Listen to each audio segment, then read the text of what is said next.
Magandang araw po sa ating lahat, no. So meron po ako ditong talong na nakaka-transplant pa lang. Ayan, so ito yung matandang talong naging transplant ko. Nadali ako dito sa pag-transplant kasi maraming trabaho. May ampalaya pa ako. So itong talong na to ay matanda na to. Bago ko i-transplant, siguro ito ay nasa more than isang buwan. Siguro ito nasa 40 days na to siguro bago ma-transplant. So tingnan nyo, no. Yan, no, malaki na yung puno na tapos ang tigas-tigas na. So ito pa yung kasabayan ng talong ko. Ayan. Ito yung talong natin, no. Bagong transplant, share ko lang sa inyo, no. Tanim lang ng tanim. So ginawa ko, nag-spray ako dito ng herbicide, tapos tinabunan ko yung damo. Tsaka tinanim ko itong talong na to. So far okay naman.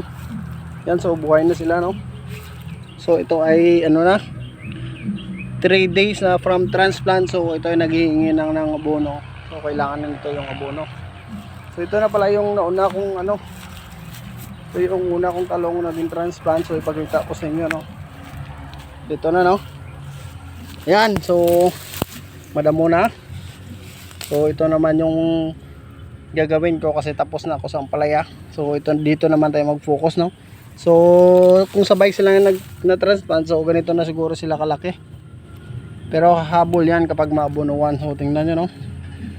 Yan, so ayos lang yan, no. Importante tinatanim sa lupa para may chances na lumago at lumaki. Ito, no.